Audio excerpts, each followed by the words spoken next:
7월 29일 일본 야구 경기 분석 지금 시작하겠습니다. 오늘은 총 3경기가 있고요. 요즘 일본 야구는 조금 동기부여를 좀 보셔야 할 것 같습니다. 간략하게 3경기 좀 살펴보도록 하겠습니다. 첫 번째 경기 요코하마 주니치 경기입니다. 요코하마 같은 경우는 2위를 확정을 했죠. 그리고 주니치 같은 경우는 거의 최하위가 유력합니다. 거의 꼴찌라고 보셔도 되고, 시로시마하고 지금 최하위 싸움 중인데 거의 유력하다고 보시면 되겠고요. 요코하마는 요코하마대로 타자들이 거의 개인 스탯 쌓게 하고 있고, 주니치는 또 주니치대로 이렇게 시즌을 마무리하고 있습니다. 요코하마 선발은 이시다 켄타가 등판하고요.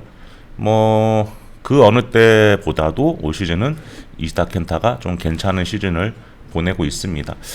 몇 년 동안 많은 기회를 받지 못했었는데 그래도 올 시즌은 선발로 14번이나 등판을 했고요. 6승 4패, 방어율 3.23을 기록 중이고요.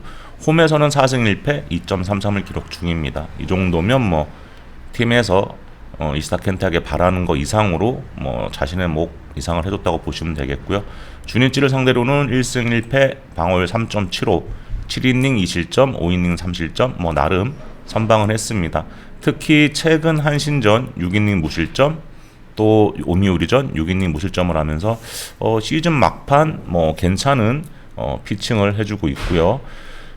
주니치 선발은 다카하시 시로토가 등판합니다. 올 시즌 주니치가 남긴 최대의 소득이라고 하면 다카하시 시로토의 발굴이라고 보시면 되겠고요. 6승 6패, 방어율 2.26을 기록 중입니다. 원정에서 4승 1패, 방어율 1.85를 기록 중이고요. 요코하마전은 1승 3패, 방어율 1.95입니다.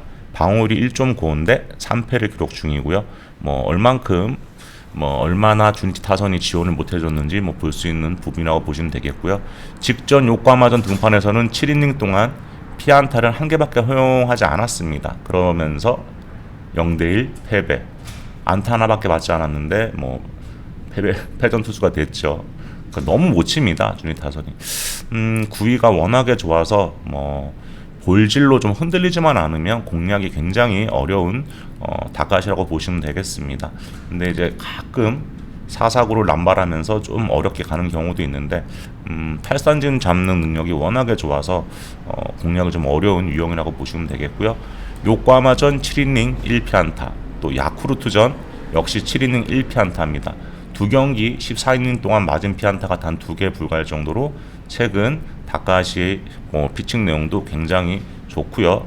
아까도 말씀드렸지만 제구만 좀 더 잡히면 거의 주니치 에이스 자리는 다카시 시로토가 차지할 거라고 보고 있고요. 요코하마 타선이나 주니치 타선이나 큰 의미가 없는 경기라 집중력이 좀 결여된 모습을 보여주고 있습니다. 이시다와 다카시는 1승이라도 더 올리려고 최선을 다하겠지만 타선의 지원은 기대하기 힘들 거라고 보고요. 이 경기 언더를 예상해 보도록 하겠습니다. 두 번째 경기 히로시마 야쿠르트 경기입니다. 야쿠르트는 일찍 우승을 확정 지어 놓고 이 선수 저 선수에게도 기회도 주고 여러 가지를 체크하고 있습니다.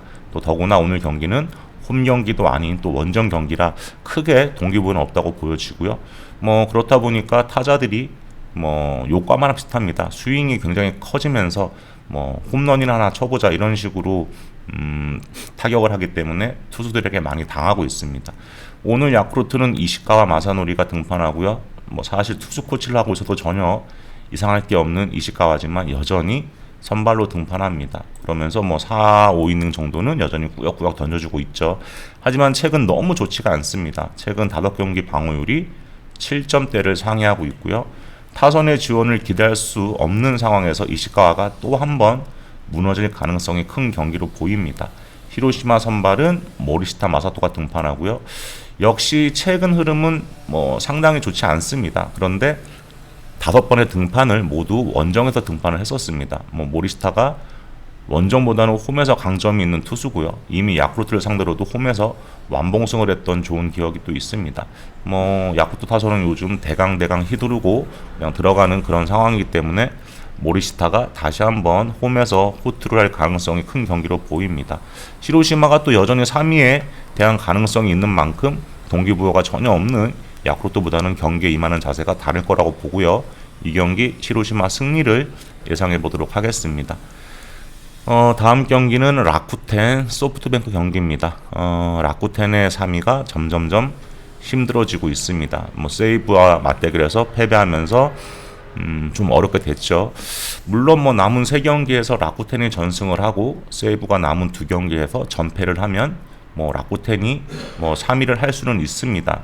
그런데 오늘 만나는 소뱅의 상황도 그렇게 여유가 있는 상황이 아니기 때문에 라쿠텐의 3위가 점점점 힘들어지고 있고요. 소뱅의 경우는 지금 매직 넘버가 3입니다. 남은 4경기 중에 3승을 하면 자력 우승 확정이고요. 하지만 상황이 어떻게 바뀔지 모르기 때문에 소뱅도 최대한 빠르게 우승을 좀 확정을 짓고 싶을 겁니다. 오릭스가 남은 2경기 모두 이긴다고 가정을 하면 오릭스는 76승 2무 65패로 시즌을 마무리하게 되고요. 물론 오릭스가 다 이긴다는 가정하에 그렇습니다. 근데 이렇게 되면 소뱅은 남은 4경기에서 반드시 2승 1무 이상을 해야 합니다. 2승 2패를 하게 되면 동률, 1승 3패를 하게 되면 오릭스가 1위를 또 하게 되는 그런 상황이 오고요. 라쿠텐도 라쿠텐이지만 소뱅 역시 갈 길이 굉장히 바쁜 상황입니다.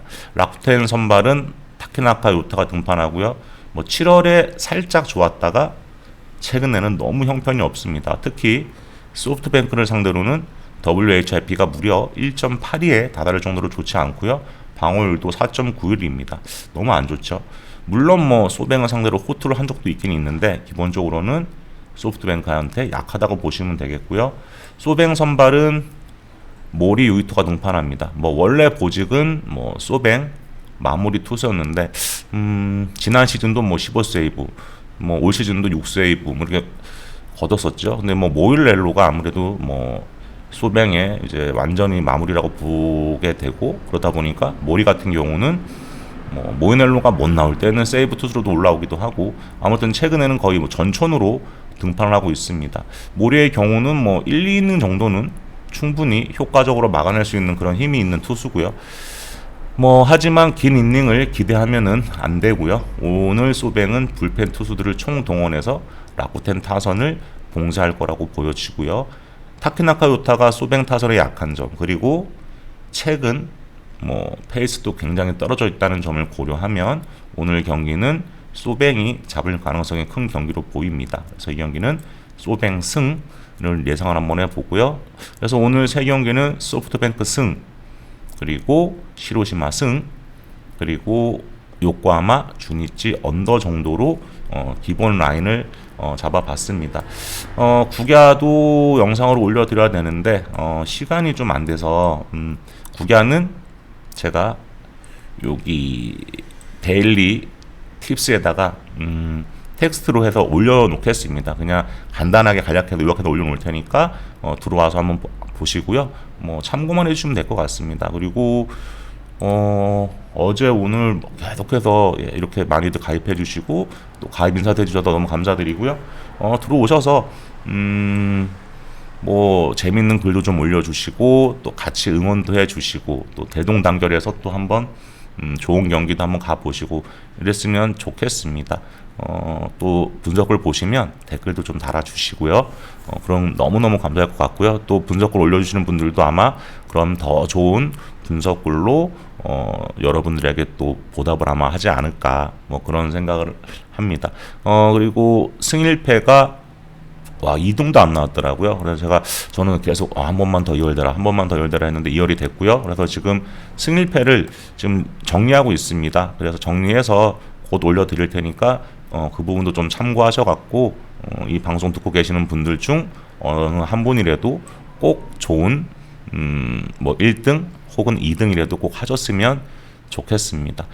이상이고요. 저희 쪼모토토 카페 찾아오시는 방법은 제 영상 하단부 보시면 링크가 있으니까 링크 클릭하시고 들어오시면 되고요. 들어오시면 꼭 가입 인사 한 번씩 부탁드리도록 하겠습니다.